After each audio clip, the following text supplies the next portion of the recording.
Good morning, students. So, in the first class, we discussed the lesson A Letter to God. So, today I'll be discussing this in short. I'll be summarizing the lesson. And if you remember the home assignment that you people got on 8th of April, so there were some certain questions from this lesson. So this video will help you in answering those questions in a better manner. A letter to God. The title itself is very surprising. We cannot write a letter to God. But the theme of the lesson is faith can move mountains. So the protagonist or the main character of the story is a farmer whose name is Lenko. Lenko lived in a small and he was a farmer. He was waiting for the rain. Why? Because the water droplets would have moistened his field and that would help him to have good crop which he would sell in the market, and in exchange of that he would earn good amount of money. He had the family, a wife and children, and the basic income was his occupation, that was farming. So he was standing in the field. If you can see here in this picture, he's standing in the field and he's looking at his crops and he's waiting for the rainfall. And if you remember, I explained you in the online classes that he was equating raindrops with money. What did he say? He said that the big droplets are 10 pesos. So peso was a currency. Like we have a currency over here, that is rupee. So the currency in that particular country wherein the story is set up, that is peso. P-E-S-O. So big droplets are 10 pesos and the small ones are 5 pesos. So he's equating them with money. Why? Because rain will moisten his field. He'll have a good harvest. And in exchange of that, he will get money. So he's waiting for that, and the raindrops started falling. It started pouring. So initially he was very happy. But suddenly things changed. This rain changed into a debacle, a disaster. It was not raindrops, it was actually hailstones, जिनको आप हिंदी में ओले बोलते हैं, जो बर्फ के बड़े बड़े गोले गिरते हैं. आपके यहाँ भी कई बार आपने नोटिस किया होगा. That is called hailstone. That started falling from the sky as if God was angry. God was showing its fury. Fury means anger. He kept waiting that it will pass, but no. The hailstones kept falling for more than an hour. And finally, when it ended with a disaster. Everything around was covered as if it was covered with snow. Everything around was white, completely white. He said, even a plague of locust would have not done so much harm. That is, even the insects, the pesticides, they destroy plant. But he said कि इतना destruction तो locust ने भी नहीं किया होता जितना destruction hailstone ने कर दिया. And now he was very upset, very worried. Worried why? That this year my family, we all will go hungry. So he decided that he will directly speak to God. So we all speak to God. But he did not decide only to speak. He decided to express his grievance, his grief in written.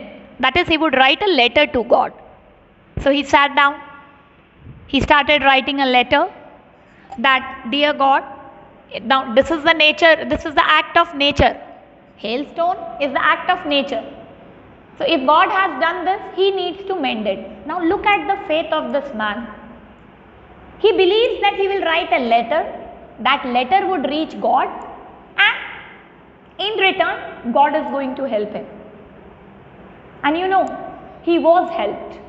when God cannot directly help you, God finds ways and means to help you.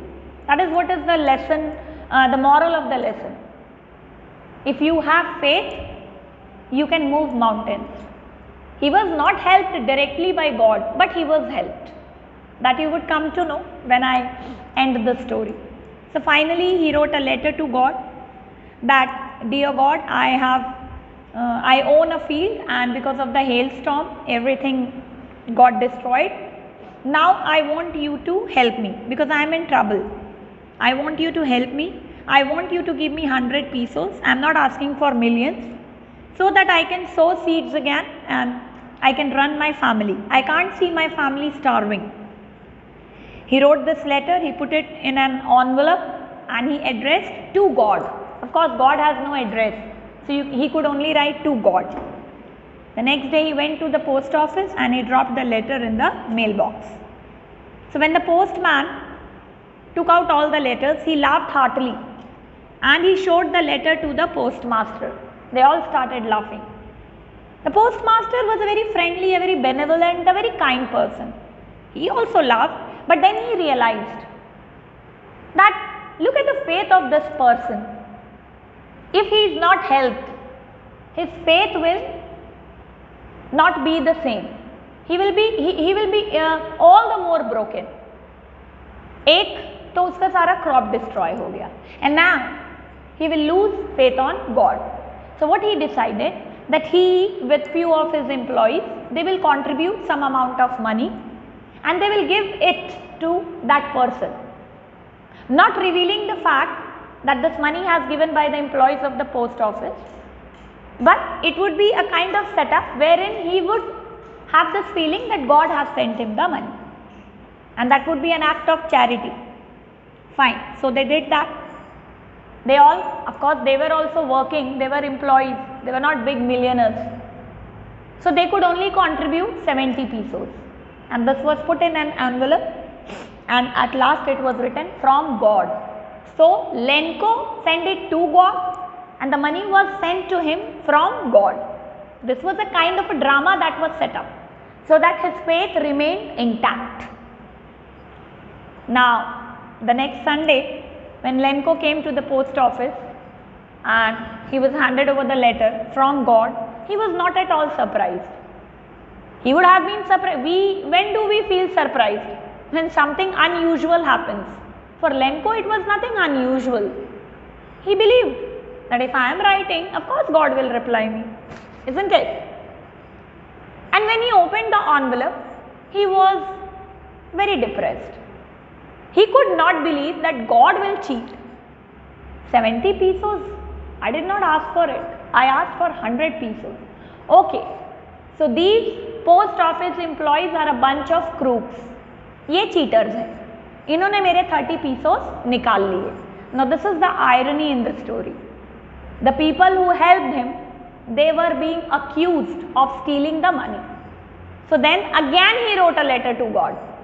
That, dear God, thanks for helping me, but please send me my 30 pesos and don't send it here, send it to me directly, because you know what happened. These people, they took out my 30 pesos. So don't drop it, don't send it by mail, send it to me directly. Now that was the end of the story. So the story started with a very positive sense, that is, if you have strong faith, you can move mountains. God also helps you. God tries to find ways and means how to help you. But at the end, there is something that we all do in our life. We are very quick to judge people. So that is the end of the lesson. The home assignment has already been given, and now I feel it will be all the more easy for you to write the answers. So we'll meet again in the next lesson. Thank you. Bye-bye and take care.